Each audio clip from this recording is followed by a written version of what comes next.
Well, it's a story that could be straight out of a mob movie. But it's not. It's real life, and it happened on the streets of New York City. Somebody tried to kill mob associate Sylvester Zottola.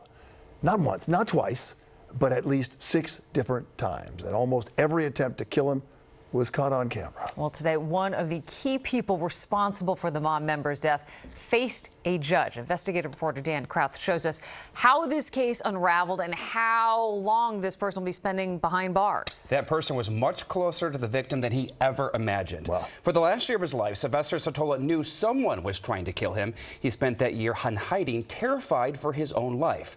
But he had no idea his every move was being tracked and that the person responsible was a member of his own family. Wow. From the outside, people knew Sylvester Zottola as a family guy. He even had it engraved on the outside of his Bronx home. The saying is like almost like the blood is thicker than water kind of thing. And, you know, in most cases that's true. But insiders knew him as a mob associate who built up a multi-million-dollar real estate portfolio. From what we hear, I mean, nobody really had anything bad to say about the guy. Which is a problem when it comes to finding out who's trying to kill him. He doesn't seem to have any idea who was targeting him. Targeted at least 6 times by hitmen.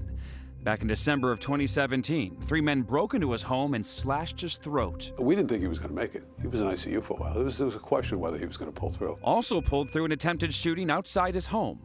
A man walked up to him with a gun and pointed it directly at Zottola's head. The gun jams? Like the gun literally jams when it's put up to his head? Right, so the gun jams, and not only that, though, so the guy's running away, he takes out his gun and he fires back at the guy, and he ends up getting arrested for, you know, having the possession of the firearm and firing it, too. And what did you see? Police body cameras were rolling when they showed up to the scene. I see a black guy with a hood on. He almost kind of looked like the guy that tried to shoot me in Locust Point, you follow me? And then, months later, someone tried to not only kill Zottola, but one of his sons, Salvador. A gunman opened fire on him in the street. He literally rolled away from death. You have to see it, right, to believe it. But months later, when Zottola rolled into a McDonald's drive-thru in October of 2018, what happened there? Some guy got shot in the parking lot. his luck had run out.